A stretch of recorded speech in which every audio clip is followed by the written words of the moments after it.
Seçim 2024 programından herkese merhabalar. Bugün Van'dayız. Van'da seçimin nabzını tutuyoruz.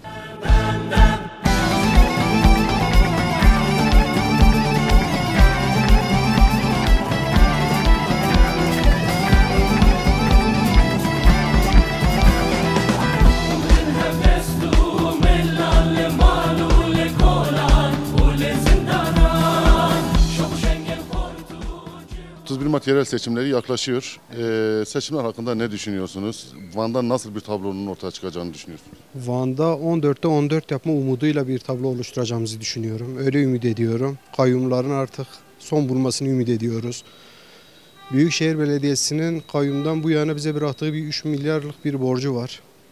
Halkın anlayabileceği 3 katrilyon. Umarız ki demame ediyoruz zaten. Güzel bir başlangıç olacaktır. Yeni bir sayfa olacaktır Van için. Her zaman kazanıldı zaten. Devamı gelecektir. Yine kazanacağız. Yine başarılı olacağız. Her zaman bir kaledir bura. Ama kayyumlar gelse de yıldırmayacaktır. Kayyum zulmüne de karşı durmaya gayret etmemiz gerektiğini düşünüyorum. Umarım ki halk da bunun bilincine varır. Kayyumlara dur der. Bu kadar. Peki halka mesajınız nedir? Halka mesajımız onurlu bir şekilde herkes dik duruşunu sergilemeli. Herkes bu kadar zulmün ardına artık bakmalı böyle. Yani nereye gidiyoruz, ne oluyor? Kayyumlar nereye kadar? Partimizi desteklemek değildir. Bu onur milli meseledir. 31 Mart yerel seçimleri yaklaşıyor. Evet. Seçimlerle ilgili düşünceniz nedir? Van'da nasıl bir sonuç ortaya çıkar? Vallahi Van'da millet için, herkes için rahat bir yaşam için yani herkes için biraz millet biraz derin bir nefes alması için hedef önemlidir. Tabii ki hedef önemlidir. Van'da sonuç ne olur sizce? Vallahi Van'da sonuç değişiyor, bilmiyorum. Millet belli değil. Yalnız ben dedim sana bir espriyle ben sonuçlanacağım kesin. Tamam. Şimdi dönemde Hoca Nasreddin rahmetullahi aleyh onun 2 damadı varmış. Birisi şemsiye yapıyormuş. Birisi de çömlek. Zaman geçmiş, hanımı demiş, hocam demiş, git bakalım damadların durumu nasıldır demiş. Damadların durumu nasıl, gitmiş o şemsiye ustasına demiş ki o durumu nasıl, geçimin nasıl geçiniyorsun? Hocam diyor, valla eğer yağmur yağsa durumum iyidir. İş var, çalışıyoruz, iş var. Yağmur yağmasa durgundur. Çömlek yapan kişiye gitmiş, demiş ki oğlum senin durumun nasıl, sen ne alemdesin, işin, geçimin. Hocam diyor, valla eğer yağmur yağmasa iş vardır, çalışıyoruz, durum iyidir. Ama yağmur yağsa durgundur, iş yok. Demek ki eve dönmüş, hanım demiş nasıl durumdur, hanım valla sen kül başlı, yağmur yağsa da yağmasa da damadların durumu iyi değil. Bak, yağsa da yağmasa da damadların durumu iyi değil.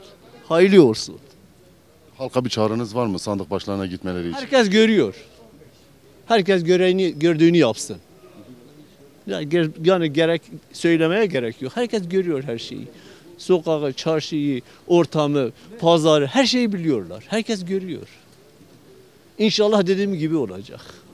Ne olur? İyi olur.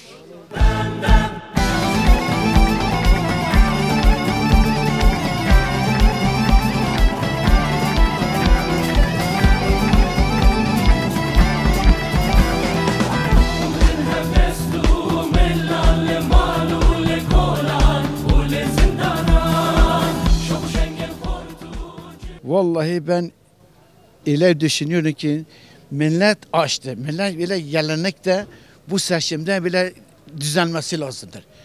Nasıl düzenmesi? Öyle bir dese gelse, öyle bir hak gelse bile her şey düzenli olsun. Düzensiz olmaz. Düzen nasıl olur? Yani gerçekten millet perişandır. Millet bu seçimde düşünmesi lazım. İyi ki ne diyelim, herkes rahat olsun, herkes ekmeği yesin. Herkes ekmeği yesin. Yani vallahi millet gelen temasta bir et kilosu 400 euro olmuştur. Millet açtır. Millet perişandır. Yani eğer millet düşünceni varsa herkes kendini elini vicdanına bıraksa gerçekten kendine verirse belki inşallah bu seçimden biz kazanak hiç olmazsa millet de rahat olsun. Van'da nasıl bir sonuç çıkar sizce? Bence süpürür götürür. Kim? Ben biliyorum. Ben söylemem. Söyleme içimde kalsın. Vallahi söylemem. İçimde kalsın. Niye? Gerçekten. Gerçekten içimde kalsın. Söylemeye gerek yok. Herkesin düşüncesi ayrıydı. Benim düşüncem ayrıdır. Benim düşüncem odur. Şimdi yerel seçimlerde tabii ki şimdi bu bölgede ciddi manada sıkıntılar var. Yani şimdi halk tarafından seçilen insanlara kayyum atılıyor. Bu kayyumlar neticesinde Van'ın şeyi de ortadadır. Yani Van'da yol yok, Van'da su yok, Van'da ciddi bir manada bir yatırım yok. Ama kayyum talanı vardır. Bunu açıkça söyleyelim. Dolayısıyla 31 Mart'ta bu halk kayyumların hesabını soracağını ben inanıyorum. Ben bir yurttaş olarak, vatandaş olarak 31 Mart'ta ben DEM Parti'nin 14-14 yapacağını ben inanıyorum. Bunu canı gönülde de inanıyorum. Halk hazırdır. Onun için iradesine sahip çıkacağına ben inanıyorum. Dolayısıyla şimdi biz bu memlekette yaşayan insanlar olarak şimdi vatandaşa soruyoruz. Yani hizmet ne gelmiş? Hizmet sadece ne gelmiş? Birilerin işte fotoğraflarına, birilerinin afişlerine hizmet gelmiş. Sokaklarda işte sağda solda kendi boy poz göstererek bu halkın zannederse oy alacaklar. Ben tam tersini düşünüyorum. Çünkü halk bu 31 Mart'ta bunlara cevap verecek. Çünkü Van'da bugüne kadar Van gibi bir yerde suyun içindeydik. Bakınız ben lokantacıyım. Yaz boyunca bir su bulamadık. Su yoktu. Van'ın dışında yani Van'ın sokakları adeta bitmiş, yol yoktur. Şimdi yol medeniyettir. Bunlar bu medeniyeti görmediklerinden sonra zaten talancıdırlar, isimleri üzerindedir. Dolayısıyla ben 31 Mart'ta DEM Parti'nin 14-14 yapacağına ben inanıyorum. Halka çağrımız iradesine sahip çıkın. Siz neden sahip çıkın? Çünkü sizin iradeniz gasp edildi. Bu gasp edilen iradeye kesinlikle bu halk sahip çıkacağına ben de bunu çağrı yapıyorum. Kendi halkına, iradesine sahip çıkmayan bir millet yok olmaya mahkumdur. Ama onun için ben kesinlikle bu halk iradesine sahip çıkacağına inanıyorum. Daha önceki geçmiş seçimler gibi adilane bir seçim olacağını tahmin etmiyorum. Hiçbir zaman da olmadı. Mevcut sistem zaten yürütmeyi, yargıyı, her şeyi eline almış. Ben adil bir seçim, ona rağmen halkımız dirençlidir, iradelidir. İradesine sahip çıkacak, adaylarına sahip çıkacak. Her şekilde ben kazanacağına, DEM Parti'nin kazanacağına inanıyorum. 8 yıllık bir enkaz süreci var. Bir deprem, bir tahribat süreci var. Kayyum atandığından bu yana bölgemizde herhangi bir yatırım, herhangi bir faaliyet, ille ilgili zaten tek bir şey olmadı. Bir vali kayyum olamaz, bir vali memurdur. Memurdur. Memurun işi belediyecilik değil. Belediyecilik halkçılıktır. Halkla yapılacak işlerdir. Sadece bir enkaz bırakıldı. Van 30 yıl geriye götürüldü bu kayyum sürecinde. Çok büyük tahribatlara neden oldu. İnsanları kutuplaştırdılar, ötekileştirdiler. Liyakat sorunu vardı. Birçok konuda liyakat sahibi olmayan insanları getirdiler, daire başkanları yaptılar. Yani bu apaçık, aleni bir şekilde yani yapıldı. Peşkeş çekildi, Van'ın değerleri yok sayıldı, Van'ın bütün kıymetleri heba edildi. Çok kötü oldu benim için. Kayyum ben öyle biliyorum yani öyle zannediyorum. Bir tahribattı, başka bir şey değildi. Ne olursa olsun kendi iradesine, kendi öz yönetimine sahip çıksınlar. Benim tek şeyim odur. Bu Van özellikle söyleyelim. Van hepimizin. Sağcısının, solcusunun, köreslisinin, mürüküsünün, mükslüsünün, bütün eşiratların ve yerelcilerin kim olursa olsun halkındır. Memleketine sahip çıksınlar. Bir daha kayyum enkazını kaldırma gücümüz yoktur. bir daha darbe gücünü kaldırma gücümüz yoktur. Onun için sahip çıksınlar. Van'ımıza sahip çıksınlar. Yerel yönetimlere versinler. En azından halkın sorunları olur. Mesela Van için diyebilirsin ki bugüne kadar yapılmış tek bir faaliyet gösterin. Yani Van öyle yabana atılacak bir il değil. Yani birçok insanların deyimiyle dünyada Van ahirette iman diye bir laf vardır. Ama maalesef biz kendi halk da sahip çıkmıyor. Ben halka çağırım Van'a sahip çıksınlar. Kendi iradelerine sahip çıksınlar. Düşüncem Allah'ın izniyle yani güzel bir şeyler olacak. Mevla Allah'tan umut ediyorum. Güzel bir şey olacak. Çünkü hayatımız bitmiştir biliyorsun. Hayat şartlar konusunda yani bir de başkası karşıma istemem yani hayat bitmiştir yani velhasıl. Biz bir emekli olarak yani. Ben de emekliyim yani. Ben biliyorum kurallar nasıldır. Düşüncem budur yani. Allah'ın izniyle süpüreceğiz yani.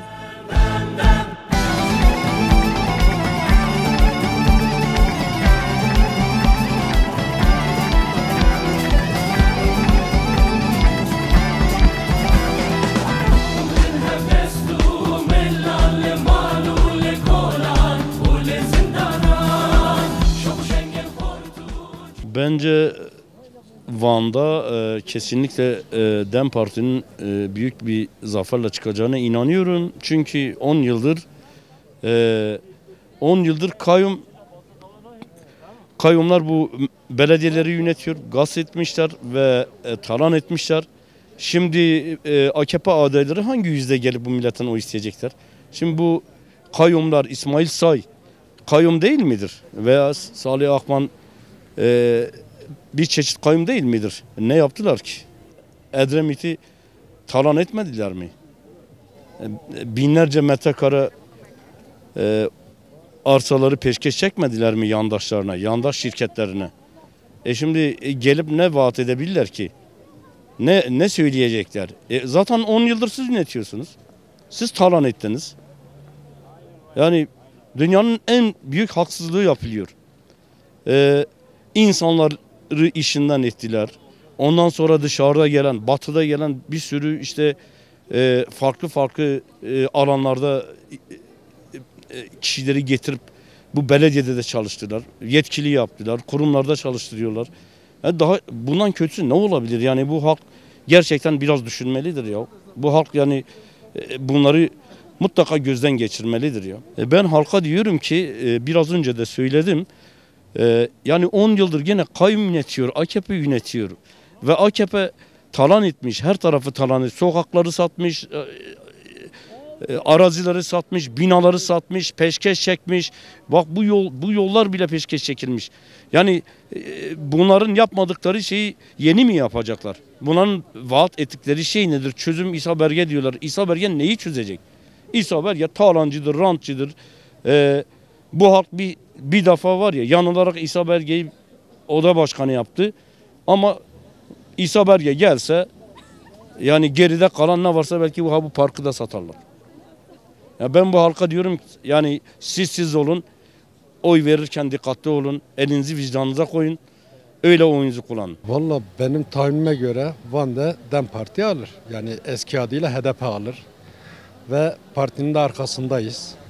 İnşallah kazanacağız. Vallahi şimdi halkın seçtiği belediyelerde bütün Kürt bölgelerinde kayyum atanıyor. Yani demiyor ki kardeşim bunu halk seçmiş. Onu da öbür başbakanlar da biz seçtik. Onlara kayyum atanmıyor. Niye Kürt bölgelerine genellikle kayyum atanıyor? İkincisi ise bu YSK 6 ay 5 ay önceden millet dosyalarını veriyor. Yok bunun bu suçu var. Bu suçtan dolayı adamı ihraç ediyorlar. Ben anlamıyorum. Kayyum atıyorlar. Bütün belediyelere. Kayyum politikası kendi çevrelerine hizmet ediyor. Başka yani normal bir vatandaşa hizmeti yok. Seçimden seçime gelip işte bize bir oy verin, bir selam veriyorlar. Ondan sonra seçim bittikten sonra kimseyi göremiyoruz. Mahallede olsun, sokaklarda olsun, buralarda hepsi de aynı yani. Değişen bir şey yok. Valla Van'da şu ana kadar seçim yaptık. Yani ne kadar seçim yaptıksa hep kayyum aldı. Hiçbir zaman yapılan seçim yani gelen belediye başkanı durmadı. Yani bizim dediğimiz geneli olmuyor.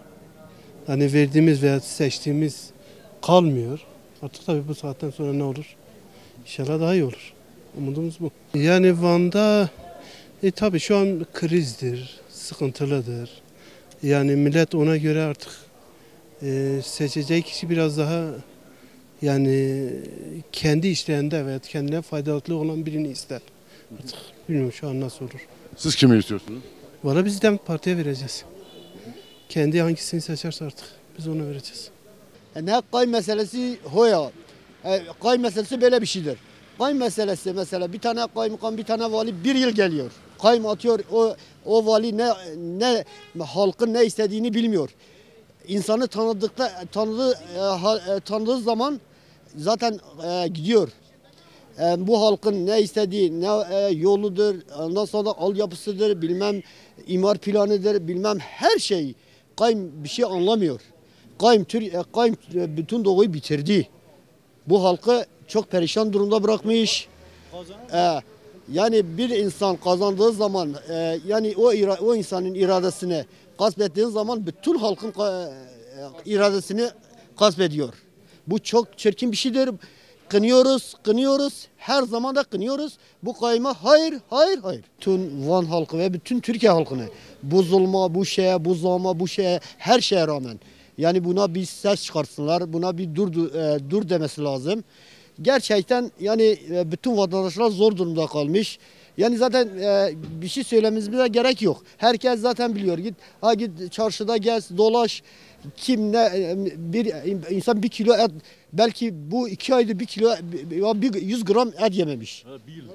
Belki 3 ay. Vallahi Türkiye'nin çok yerinde vardı vallahi belki 1 aydır 2 aydır 100 kilogram kırmızı et yememiş. Zaten her şey öyledir. Yani söylememize gerek yok. Herkes zaten biliyor. Bütün Türkiye'de sadece Van için demiyoruz. Ya bu sisteme, bu şeyine dur demesi lazım. Biraz demokrasi olsun, biraz herkes kendi ifadesini söylemesi lazım. Herkes eşit olması lazım. Valla seçimde DEM Parti kesinlikle DEM Parti çıkacak. Yani %99 eminiz. Bütün Van halkı da DEM Partilidir. HDP'de işte DEM Parti yeni çıkmış. Belki bazı insanlar bilmiyor. HDP'dir. Yani öyle görüyoruz. İnşallah da öyle olacak. İnşallah da serkeftin, inşallah da kazanacağız. Biz hepimiz de bu yörenin halkıyız. Hepimiz el ele vereceğiz. İnşallah kazanacağız. Kazanacağız da Allah'ın izniyle. Sağ olun, teşekkürler.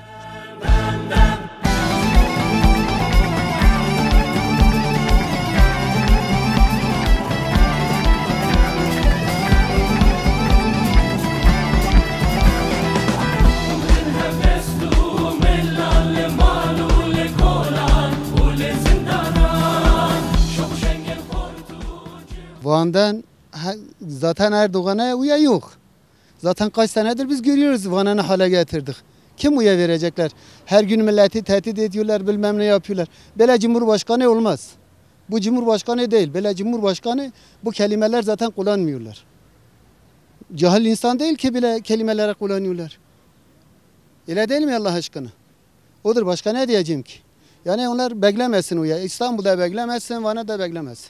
Sizce Van'ın sonuçları ne olur? Vallahi Van'ın sonucu bence daha başka parti kazanacaklar. O kazanamıyor. Kim kazanacak? Vallahi kazanarak HDP'tir. HDP'den başka kimse yok. Kim kazanacak? HDP kazanacak.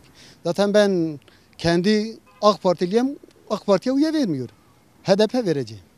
Öyle mi? Ha vallahi ben öyle vereceğim, zaten kimse vermiyor. Halka çağrınız var mı seçim için? Var, herkesi de var. Herkes görüyor, görmüyor.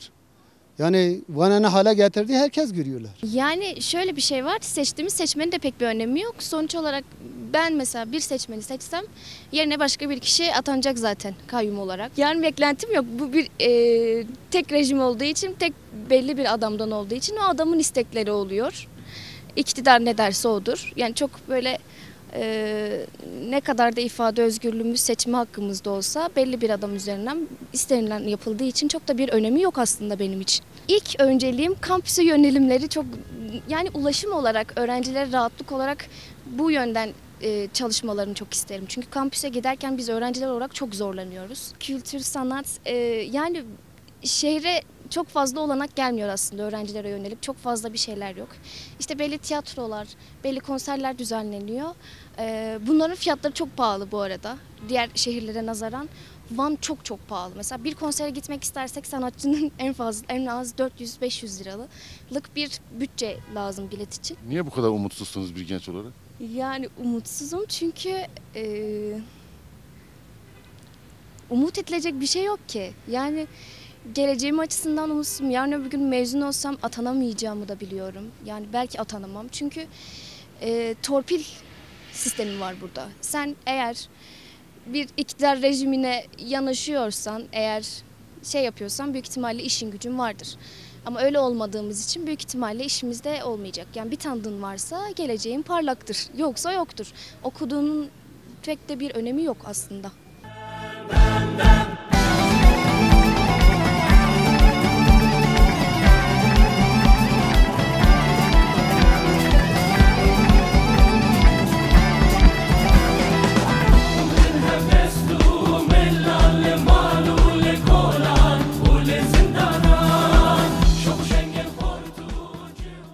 Seçimlerle ilgili Allah hayırlısı neyse o olsun. Yalnız BDP'nin kazanmasını istiyoruz. İsmi Dem oldu ama. Dem oldu. Dem BDP fark etmez yani. Onun yani kayyum istemiyoruz. Kayyum bir haksızlıktır yani. Çünkü gasp ediyor. Resmen gasp ediyor. Bizim hakkımızı gasp ediyor. Biz mesela BDP veriyoruz. Başkası geliyor bizi yönetiyor. Biz bunu istemiyoruz. Halka yani bütün halk bir olması lazım. Bütün Kürt halkı bir olması lazım. Kendi partisine vermesi lazım. Kendisi kazanması lazım. Yani kayyum bizi ne yapsa da biz yani etmiyoruz. Kabul etmiyoruz. Yani her yerin yolların ne yapsa da yani biz kayyum kabul etmiyoruz. Bizim hakkımız neyse biz seçimi kazanmışız. Seçimle gelmişiz. Seçimle gitmek istiyoruz. Kayyum istemiyoruz. Laşıklı benim burada sadece HDP kazanacak. Başka kimse kazanamaz burada. Çünkü oyun namus satılmaz. Kim yani kendin oyunu satılsa yani her şeyi satar. Oyun namus satılmaz. Biz Kürt'tür. Biz her zaman HDP'nin arkasında sona kadar. O kadar. Bütün doğuda HDP. Başka kimse kazanamaz. Odur. Başka bir şey diyemem. Van'da yani bildiğim kadarıyla, gördüğüm kadarıyla 2009'dan beri 2004'te bir AKP'nin Van Belediyesi'nin aldığını duyduk. Onun ötesinde 12 almışız. Bu sefer hedefimiz 14'tür. Yani bu seçimler artık yani Kürtlerin var veya yok olma mücadelesi temelinde yaklaşımıdır. Yani bu kayyumların atılması artık Kürtlerin iradesini gasp edilerek, Kürtlerin iradesine darbe vurarak Kürt kazanımlarını elinden almaya çalışılıyor. Şunu açık net belirteyim. Van'da şu an hedefimiz 14 belediyeyi almak ve bu kayyumları ters köşeyle göndermektir. Yani kayyumları şöyle değerlendirebiliriz. Şu an Van'da AKP yandaşlığı dahi kayyumlara tepkilidirler. Şunu da propagandaya dönüştürebiliyorlar. Tekrardan yine kayyum atanabilir. Ben de dünden bir tane vatandaşla tartıştım. Dedim eğer siz kesin zaten kayyum atacaksanız o zaman seçime girmeyiniz. DVP'ye destek verin. Ondan sonra zaten siz istediğinizi yapabilirsiniz. Biliyorsunuz demek ki. Halka çağrım şudur. DEM Parti etrafında kenetlenerek 14'e 14 yaparak oyların %55-56'lardan %60-65'lere çıkarmaktır.